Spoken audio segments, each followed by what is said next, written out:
নমস্কার বন্ধুরা, food lover চ্যানেলে সবাইকে স্বাগত জানিয়ে আজকের ভিডিওটি শুরু করছি। আজকের রেসিপি হলো লেমন চিকেন। চিকেনে অনেক রেসিপি আপনারা বাড়িতে ট্রাই করেছেন। লেমন চিকেনের এই সুস্বাদু রেসিপিটি একবার বাড়িতে ট্রাই করুন।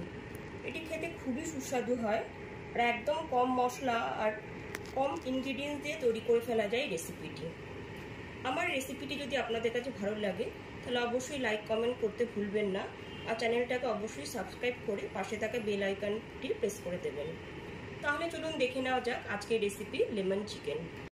লেমন চিকেন বানাবার জন্য এইখানে 800 গ্রাম উইথ বোন চিকেন নিয়ে নিয়েছি।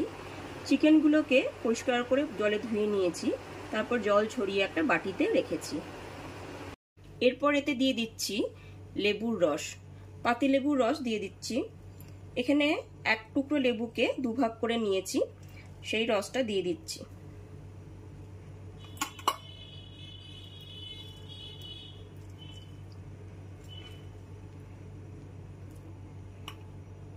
আর দিয়ে দেবো 1 টিস্পুন লবণ।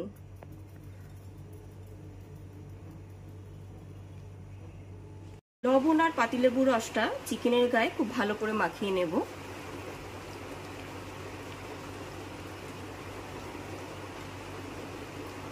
সমস্ত চিকেনের পিসগুলোকে এরকম ডিপ কাট করে নিয়েছি।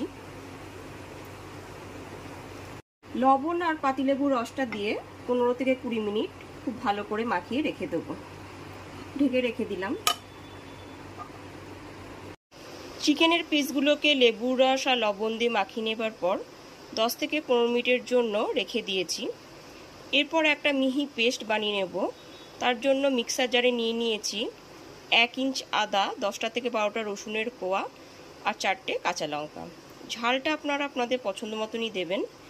এখানে আমি 4টে কাঁচা লঙ্কা ব্যবহার করেছি। এর একটা মিহি পেস্ট বানিয়ে নেব।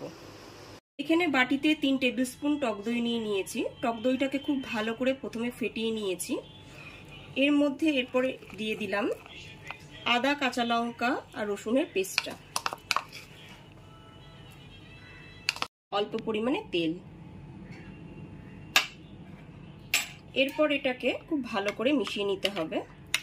আদা, কাঁচা লঙ্কা আর রসুনের পেস্টের সাথে দইটাকে খুব ভালো করে মিশিয়ে নিতে হবে।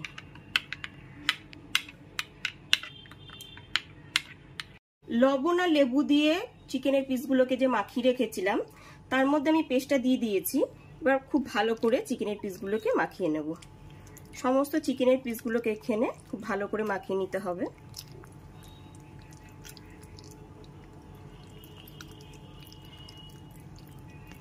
সমস্ত চিকেনের পিসগুলোকে খুব ভালো করে টক দইয়ের পেস্টটা দিয়ে ভালো করে মেখে নিয়েছি। এরপর এটাকে 10 থেকে 15 মিনিটের জন্য রেখে দেব। গ্যাসের ফ্লেমটা অন করে একটা কড়াই বসিয়ে দিয়েছি, আর তাতে দিয়ে দিয়েছি 3 টেবিল স্পুন রিফাইন্ড অয়েল। তেলটা এখানে খুব ভালো করে গরম করে নিয়েছি। এবার এতে দিয়ে দিচ্ছি 2টো তেজপাতা, আর দিয়ে দিলাম 2টো এলাচ। এলাচ আর তেজপাতাটাকে 30 থেকে 40 সেকেন্ড ধরে গ্যাসের ফ্লেমটা লোতে রেখে ভালো করে ভেজে নেব। এবার এতে ম্যারিনেট করা চিকেনের পিসগুলোকে দিয়ে দিচ্ছি।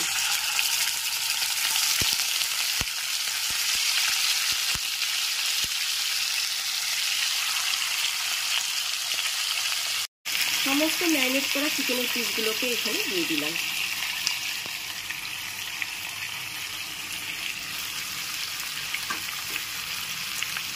সমস্ত ম্যারিনেট করা চিকেনের পিসগুলোকে দেওয়ার পরে উল্টে পাল্টে নেব।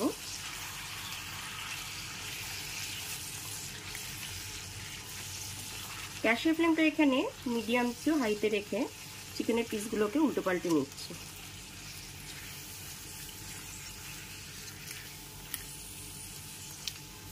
গ্যাসের ফ্লেমটা লো টু মিডিয়ামে রেখে 10 মিনিটের জন্য চিকেনের পিসগুলোকে ঢেকে দিলাম। 10 মিনিট পরে ঢাকনা খুলে দেখে নিচ্ছি চিকেনটা কতটা সেদ্ধ হয়েছে। এখানে চিকেনটাকে কিন্তু খুব বেশি নাড়াচাড়া করব না, যেহেতু এটা অনেকক্ষণ ধরে ম্যারিনেট করা আছে, সেজন্য অল্প পরিমাণেই নাড়াচাড়া করে নেব। গ্রেভিতে একটু কালার আনার জন্য দিয়ে দিচ্ছি 1/2 টিস্পুন মতো হলুদ গুঁড়ো। আর দিয়ে দিলাম হাফ টিস্পুন মতো লবণ। আগে যেহেতু ম্যারিনেশনের সময় আমি লবণ ব্যবহার করেছি, এর জন্য আমি হাফ টিস্পুন মতো লবণই দিলাম। লবণ আর হলুদটাকেও খুব ভালো করে মিশিয়ে নিতে হবে।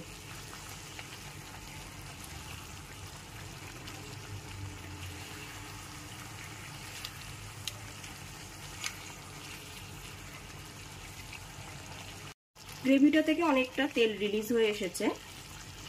এরপর এর মধ্যে দিয়ে দিচ্ছি 1 টিস্পুন মতো অ্যারারুট। অ্যারারুটটাও এর মধ্যে ভালো করে মিশিয়ে দিচ্ছি। অ্যারারুটটা আমি আগে থেকেই গুলে রেখেছিলাম, সেইটা গ্রেভির মধ্যে দিয়ে দিলাম। গ্রেভিটা থেকে যখন তেল রিলিজ হয়ে আসবে তখন এর মধ্যে দিয়ে দেব অল্প পরিমাণে জল। জলটা দেওয়ার পর 2 থেকে 3 মিনিট ধরে গ্রেভিটাকে ভালো করে ফুটতে দেব। এরপর ওপর দিয়ে হাফ টিস্পুন মতো গোলমরিচের গুঁড়ো ছড়িয়ে দিলাম। গোলমরিচের গুঁড়োটাকেও চিকেনের সাথে খুব ভালো করে মিশিয়ে নিচ্ছি।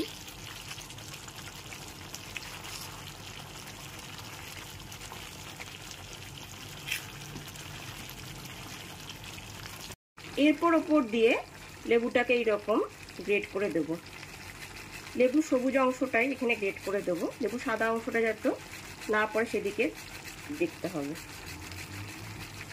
লেবু সবুজ অংশটা গ্রেট করে এখানে দিয়ে দিচ্ছি।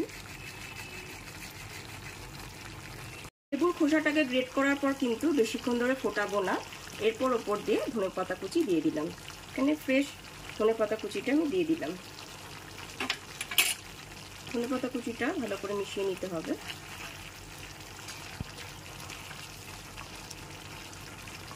এরপর গ্যাসের ফ্লেমটা অফ করে দিচ্ছি। ফাইনালি রেডি হয়ে গেছে লেমন চিকেনের এই সুস্বাদু রেসিপিটি। এবার এটি গরম গরম সার্ভ করব। লেমন চিকেনের রেসিপিটি স্টার্টারে খেতে খুবই ভালো লাগবে, তাছাড়া গরম ভাতের সাথে খেতেও খুব ভালো লাগবে। আমার রেসিপিটি যদি আপনাদের কাছে পছন্দ হয়ে থাকে তাহলে অবশ্যই লাইক, কমেন্ট আর শেয়ার করবেন, আর সাবস্ক্রাইব করে আমার পাশে থাকবেন। আমার ভিডিওটি দেখার জন্য অসংখ্য ধন্যবাদ।